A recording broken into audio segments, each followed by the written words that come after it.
Hi friends, okay, let's play chess and let's remember where we took off last time. We were talking about Dr. Tarish and Lasker and how they evolved the theories of chess from the days of Morphy and Steinitz.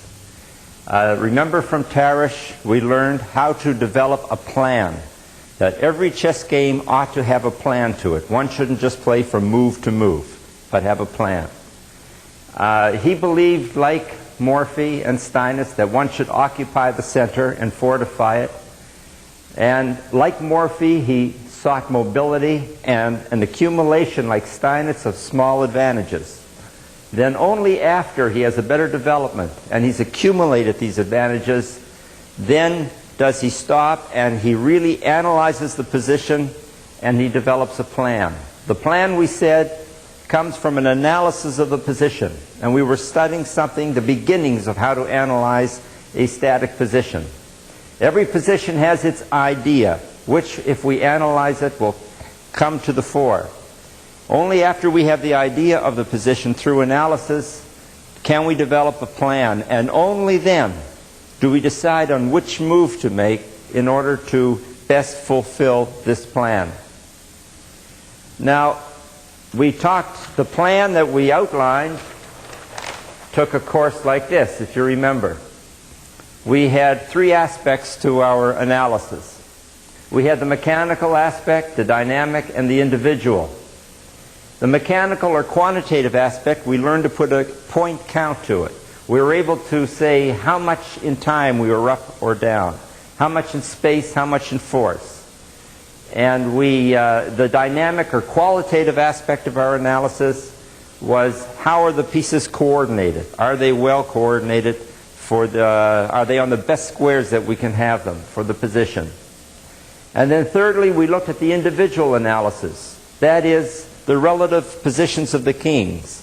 Are they castled on the same side? Is one stuck in the center? Or are they castled on opposite sides of the board? This makes a great deal of difference. And of course, we always study the pawn structure.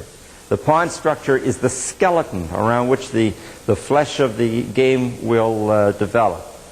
So we always must keep our eye on the pawn structure. We showed an opening last time, and we stopped after the opening moves, and we did an analysis according to this scheme. And we'll continue as we go on in the series with the master games that we'll be presenting, and we'll be doing our analysis. We'll be stopping after the opening position, which means after the first 8 to 13 moves. We'll stop at a certain point and do an analysis and try to develop a plan of attack and try to see how the grandmasters use this type of a system in their thinking. How a person chooses the best move to carry out his plan often depends upon a person's own style and psychology. There's never just one perfect move. So I have down here that the attacking player has, he might make an immediate threatening move to best fulfill the plan, but the very same plan can sometimes be solved in a positional way, depending on the psychology and style of the player. Let's go to the board and look at a game that's going to be between Aaron Nimzovich and a chap by the name of Ahuz. I have their names written at the top, or here. Let's talk about Nimzovich first of all. Who was Nimzovich? Well, he was one of our great chess writers and thinkers. After the First World War, the young hawks, the young chess players, wanted to prove that the classical school of Steinitz was dead and it was boring. They introduced new ideas into the game. People like Retty Breyer, Yates, Nimzovich, the list goes on, but these are some of the greatest exponents of what they called themselves the hyper-modern, the extra-modern form of chess. Of course, the hyper-modern is soon bypassed by yet another modern school. But they were against the dogmatic idealism of the classical school, and they played their openings in a different form. The hypermoderns wanted to control the middle of the board, like we said is a classical style.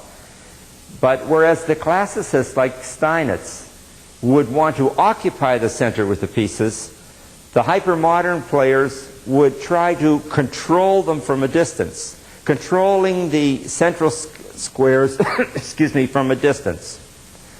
So we can sum up hypermodern theory briefly by saying that they believe that an advantage in space, that is having more mobility for your pieces, is sometimes incompatible with an advantage in pawn structure.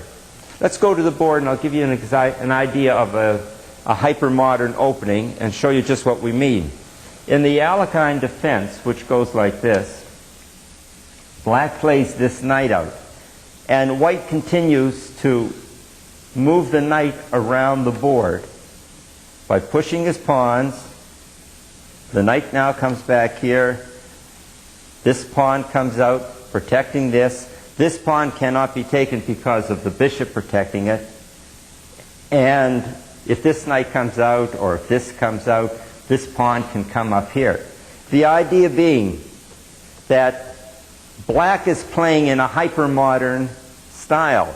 He has yielded the center of the board to white. White has free movement of his pieces. Black will try to develop his pieces by disrupting the pawn formation. In other words, black feels, the hypermoderns felt, that white has committed his pawns too early in the game, and that by a few deft trades in the center, white will be left wide open. This basically is the style of chess they played. They are also famous for doing a lot of fianchettoing, which is typical of hypermodern chess. In other words, this bishop might come out here instead of towards the center, occupying the center from a distance, you notice.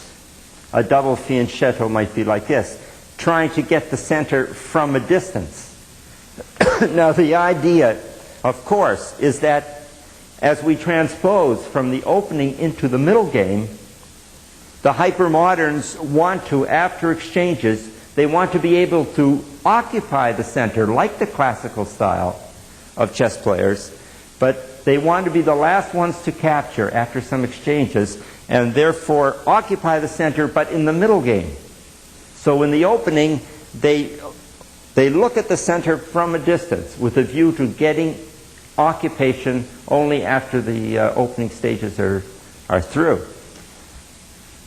Of course, the hypermodern theories brought in a lot of dynamism into the school of into chess tournament play, and a lot of great chess players tried to prove their new theories, and there was always a collision, a theoretical collision between players of the hypermodern school and players of the classical and the neoclassical school that was soon to come along.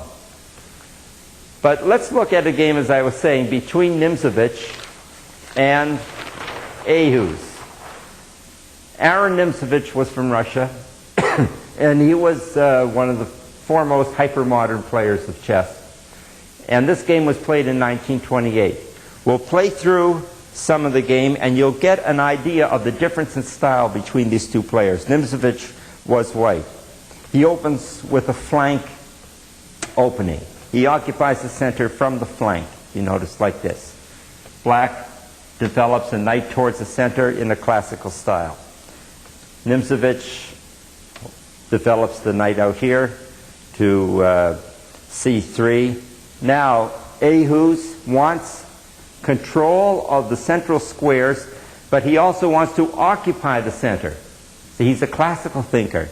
So he pushes this pawn with the idea of bridging, making bridges, so that he can get these two pawns out if possible. Nimzovich then brings out this pawn, overprotecting this square, which is one of Nimzovich's pet theories. 1, 2, 3 pieces on that. And if this pawn should come up, the queen might eventually get on it too. Overprotection of a square. I might add that Nimzovich was one of the first to talk about overprotection. The idea being that if you are overprotecting a square, if there are exchanges on that square, you will more than likely be the last one to end on that square, if you have more pieces on it, you see. and that would allow you to occupy the center after the exchanges take place. Black continues with the pawn push like this. And now we have a bizarre and strange development. And it's not classical, it's not exactly hyper-modern, but it's typical of Nimzovich's play in that it is bizarre. Instead of an exchange here or any other move protecting this pawn, maybe with another pawn or such things, he advances that pawn, attacks the knight. This pawn comes down, attacks this knight. We have an exchange of pieces right off the bat. Nimzovich now follows all the rules that we have learned, and he takes towards the center, pawn towards the center. Now Ehuz would like to take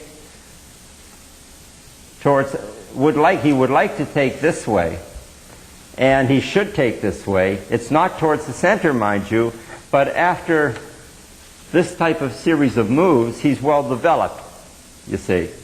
There are times when the exception is what proves the rule. But being a classical player, he wants occupation of the central squares. And he plays towards the center. Now, why is this so bad where this was so good? Well, it's easy to see. It's very difficult for black to castle on the king side if this is going to be wide open. However, white hasn't committed himself. He doesn't know where he wants to castle. He can still castle king side and be nice and safe. This has opened up a square for the bishop here. Also, the bishop can stay. It might want to develop this way.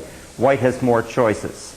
It's usually better to capture towards the center, but you have to think of where your king's going to end up after castling. Remember that.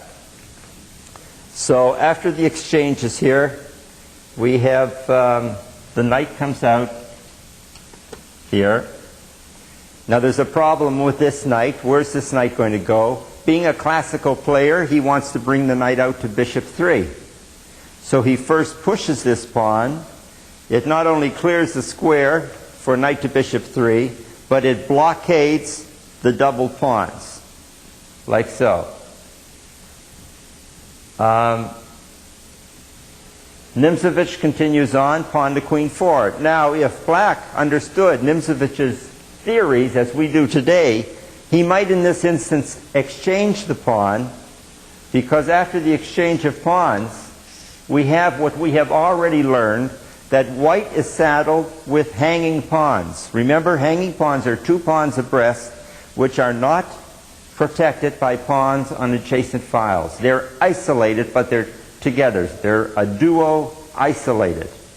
And they have their weaknesses, especially if one is forced to go forward and the knight can come in the hole, either that way or that way.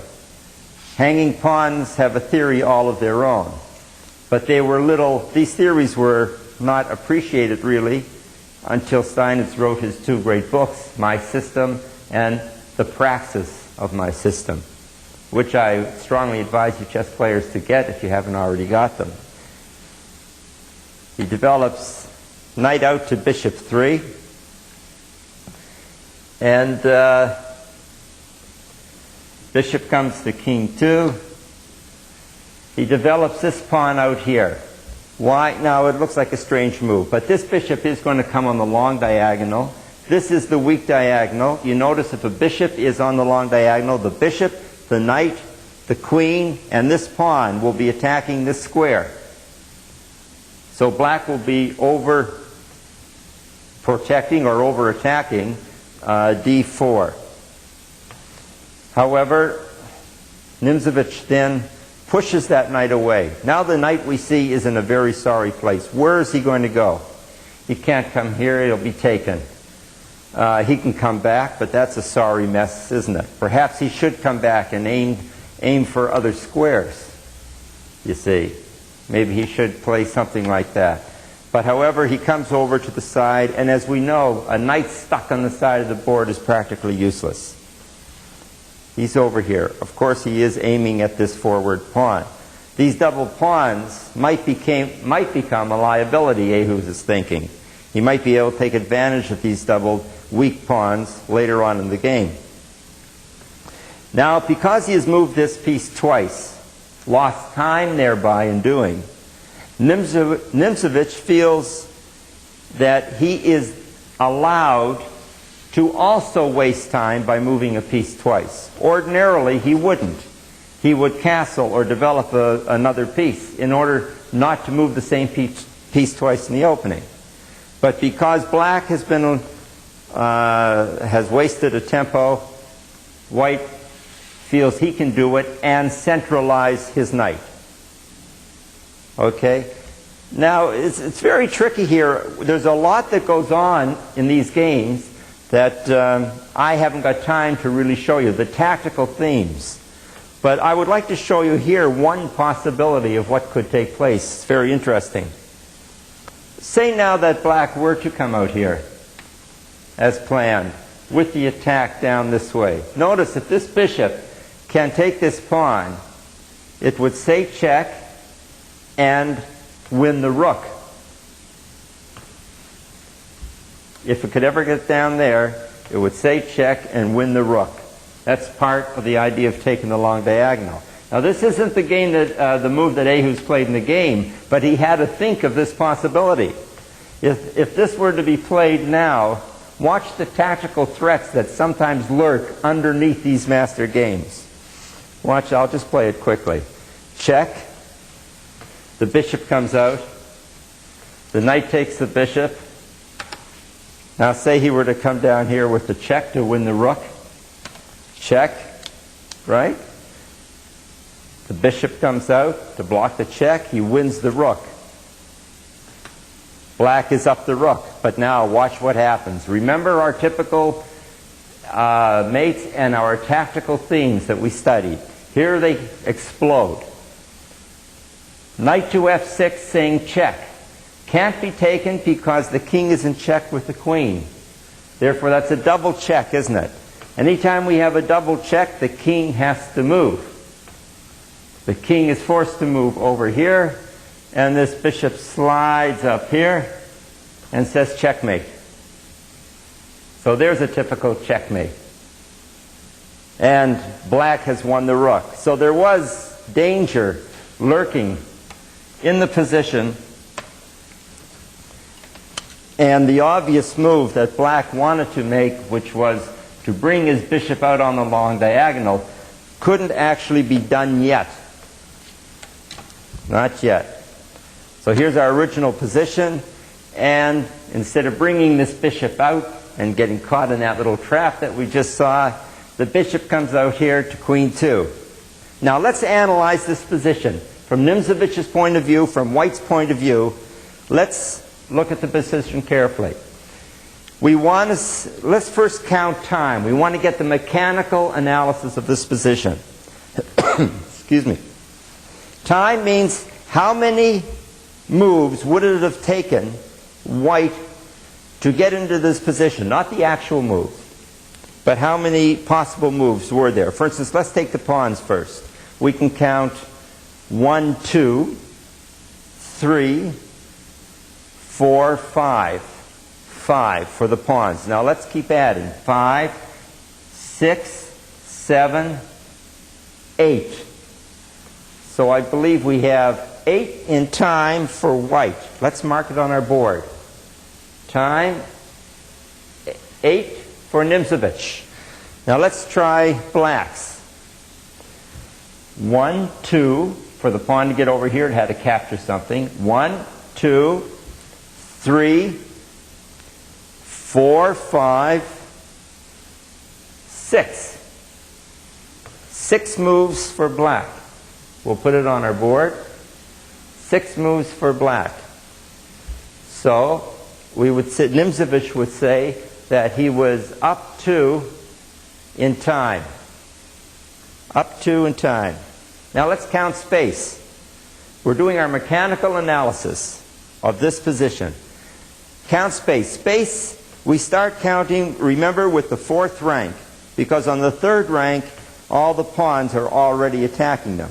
What we're looking for are the number of squares from the 4th rank all the way back that white is attacking. If it's attacked twice, we only count it as once. All right?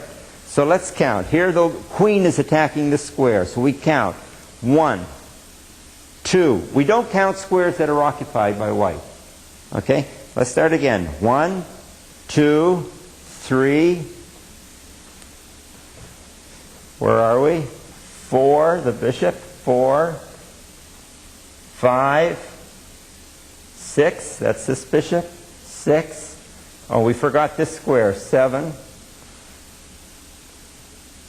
8,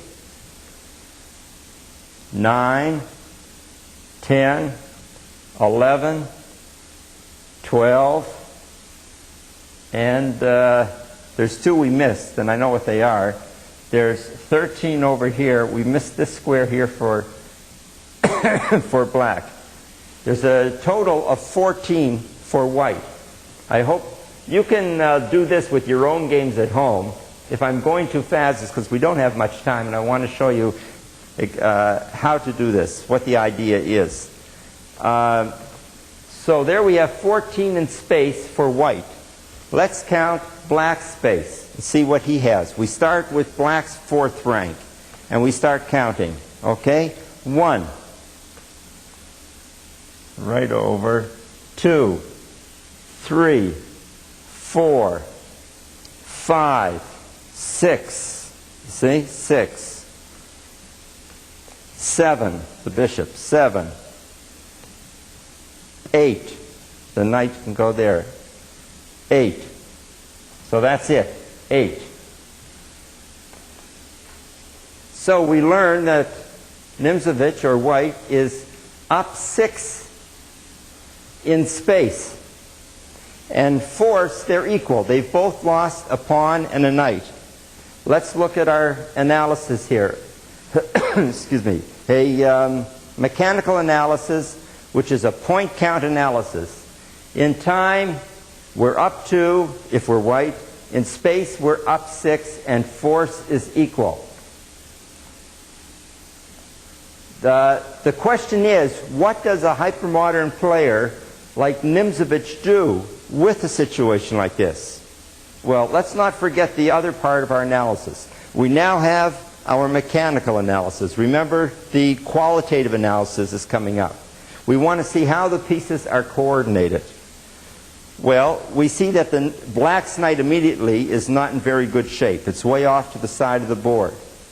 The bishops, white's bishops are free. Black's bishops are more or less hemmed in. One is hemmed in by its own pawn. The other is going to come out in the diagonal. As far as castling is concerned, the relative position, the individual analysis, the relative position of the kings, white is much better off because he can castle if he wants to, whereas black, if he castles, will be left with open files.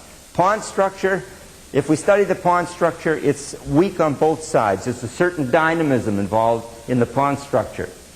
But if we go back to our mechanical analysis, Nimzovich will say, well, I'm up in space, I'm better centralized, and I'm up in time, therefore I should be able to take advantage of something right away. And so what he does, he moves his bishop up here immediately to attack this pawn. You see? He goes up there. Now, there's nothing much black can do to save that pawn, is there? The bishop comes up here with threats of his own. He may lose a pawn, he may lose a rook, but the black is also coming down with threats. They are now playing both of them very tactically. But because of the centralization of white, he should have the better of it. Now, he doesn't take this pawn with check. Not much point in that. He takes with the knight. The reason being, he can then take something with a discovered check, which is always stronger, isn't it? So he takes that with knight. He attacks the rook. In order to the knight 4. Attacks the rook and the queen.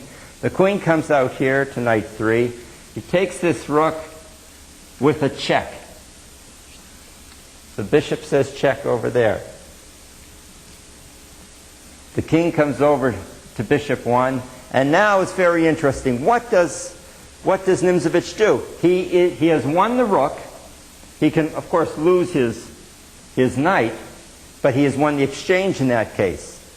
However, Nimzovich feels that his knight in a central position is stronger than the rook. So what he does in effect is that he gives back force. He's up in force. Being up in space and time allowed him to gain force. Then he gives back the force, as we shall see, to re-centralize, regroup his pieces. He comes back here. The bishop comes down to threaten the two pieces on that. And the knight moves up here, which allows black to come down and say check. The king simply moves over one, and black takes the rook. And we're back to the equal force again. However, after this move, notice how we said white was centralized when this knight was there, and he then came down over here, back here, up here, and now look where he is, supported by a pawn. Look at those knight moves. This is a typical Nimzovich type game, and a hyper-modern one at that. He comes back in here on king 6. He says check. The king has to move like so. And then after bishop takes bishop, and the rook comes over to recapture. You can't just, you have to recapture or you'll be down force. And the queen comes up attacking the rook. The rook has to be protected. Where is it going to go? Can't go here or here. It will be taken by the knight. You see? He's rather disgusted at this point in time. Here it's dead. He goes all the way back in here. Now, white is able to gobble up this pawn, and he has very dangerous knight and queen, possibly a mating net around here.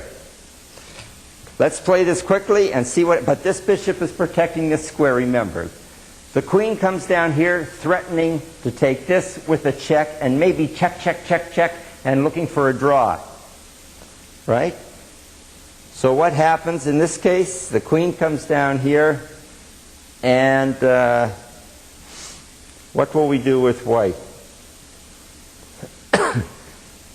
There's no point in white coming over here and saying check. The knight comes back here. Why? Check, mate. The queen comes down, check, rook over, queen over with the mate. So this bishop is forced to come back in here. Bishop is forced to come back in here. He doesn't have to do it right away. He can always come in here first, which he does, and say check, like so. He says check, and the king comes over. The queen comes down here. Actually, what happened here, I'm sorry, I should get this straight for you, is that this was out here, so that after the, I missed the move, after the check, the king came out here. The queen comes down here, guarding this square. White then pushes up this bishop, not only attacking the knight, but attacking the rook. It looks like a sacrifice. But is it a sacrifice? Watch. Queen takes bishop. The queen has been taken off this file, which allows white to come in here with a check. You notice that? White is allowed to come in here. The move I missed was down here. White comes in here with a check. And we have mate in 5, which is one of our typical mates. Look at it carefully. A mate in 5. It's one of our typical mates. He comes over here. We've studied this before. Check. The king has to come over. Double check. The king can't come here because it'll be checkmate. The king is forced in here. The queen gives herself up. Check. The king cannot take because of the knight. The rook has to take it. Rook takes queen. And smothered mate.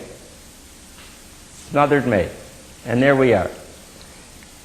Next program, we're going to review this very quickly. I know I've skipped a couple of moves, but we want to analyze this again, and we'll see you then. Thank you.